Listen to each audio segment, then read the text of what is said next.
A bombshell lawsuit is exposing what some of the biggest names over at Fox really felt about Donald Trump, even as they pushed his baseless claims of election fraud. A just released court filing also claims that anyone who veered from the stolen election narrative faced sharp pushback. This is all coming to light in Dominion Voting Systems' $1.6 billion lawsuit against the network.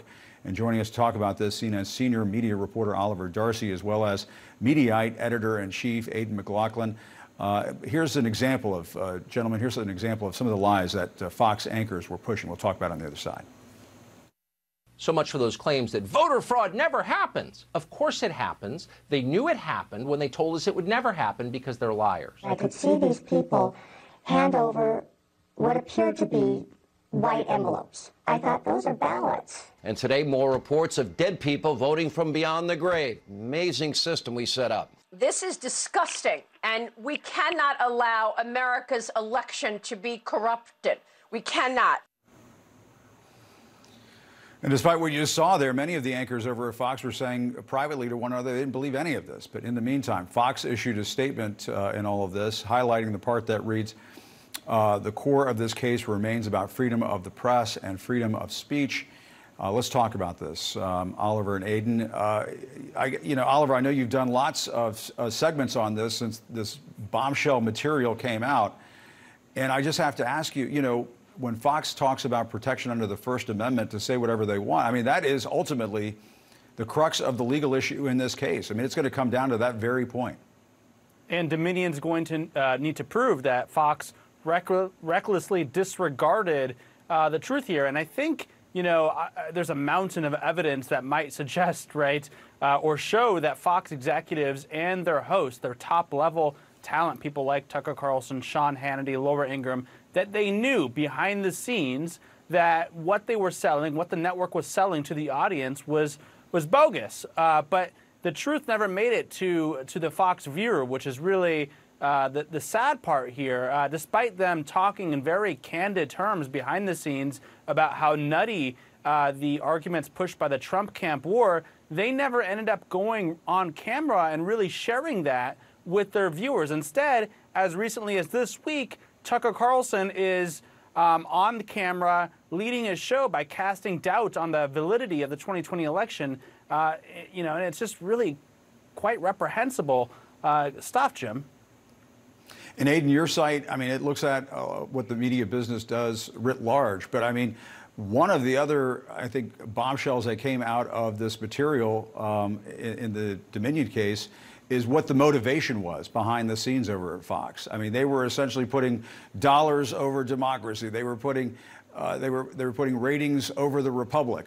I mean, that's essentially what was going on here. Right. I think that's the crucial thing to remember about those weeks after the 2020 election is that Fox News was the first network to call Arizona for Biden. And that enraged Trump, his supporters, and his campaign. And that outrage eventually trickled down to Fox News's viewers. You see it in the text between Tucker Carlson and his producer, who told Tucker Carlson one night in the weeks after the election that the viewers were outraged about this call and that the network should do something about it. And Tucker Carlson actually tried to get Jackie Heinrich, who's a prominent reporter, White House correspondent at Fox News, tried to get her fired in text to Sean Hannity, his fellow primetime host, because she fact-checked their claims, Trump's claims about the election.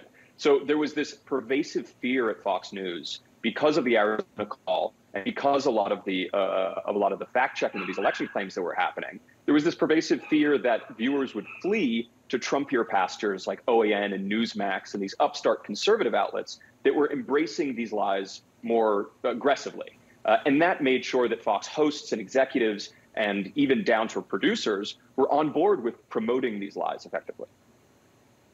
Yeah, and I mean, I remember because I was covering the White House at that time and looking at what the ratings were doing, and people were migrating over to Newsmax and some of these other outlets because they were going to give them what they wanted. And Fox, for a moment there, was trying to report things. People like Chris Stirewalt, the political editor over there, they were trying to do the right thing, call the election for Joe Biden.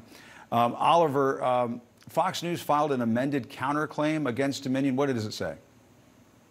They are really wrapping themselves up in the First Amendment here, Jim. And that's been the legal strategy all along, that they aired newsworthy material, that what the president was saying was essentially newsworthy, that the First Amendment protects airing such material, and they're really wrapping themselves in New York Times versus Sullivan. I do want to make one quick point. When I was reading these documents, one thing that was interesting is the executives and hosts talk about respecting the audience, Jim.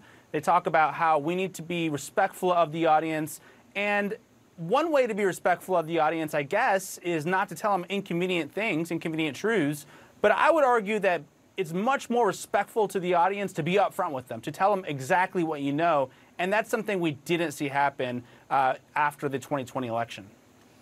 And Aidan, we all care about the First Amendment. We all care about freedom of speech.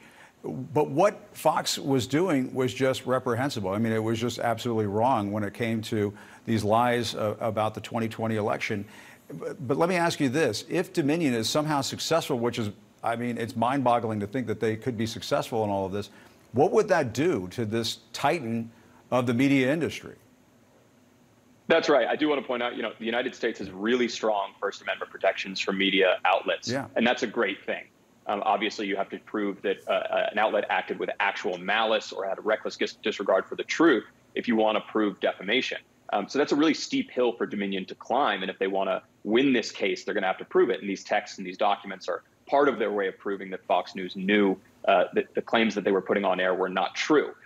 It could have serious consequences for Fox, this case. It's a steep thing to prove, but there's a lot of legal experts that say that Dominion really has a strong case against Fox. And that's why Fox News and Dominion did not settle this case. Usually, a network like Fox News would not allow a case like this to go to trial. But Dominion clearly, I think, was asking for a lot of money to settle, and Fox News refused. So that's why we see this case progressing far beyond where these cases normally do. As far as the bottom line goes, Dominion suing, they're claiming $1.6 billion in damages. That's a big number. Fox News is arguing that the damages to Dominion are nowhere near that. We'll see if Fox News is successful. I think when you talk to legal experts, they don't think the $1.6 billion number is necessarily a reasonable one for Dominion, but this could really, really hurt Fox News. On the other hand, Fox News is a very, very successful company. It's a very lucrative company. It makes $1 billion a year. Yeah. So it would take a lot to hurt Fox News' bottom line. But it does seem like Dominion has a strong case here and could make a lot of money if they win it. And it's astounding in the discovery process that we're getting to see this peek behind the curtain over at Fox. There was one earlier, remember, during the January 6th committee, when some of those texts from some of the Fox anchors to Mark Meadows, the chief of staff, we saw some of this same kind of material. We saw it once there. We're seeing it again here. Where there's smoke, there's fire. Oliver Darcy, Aidan McLaughlin, thanks to both of you. Appreciate it very much.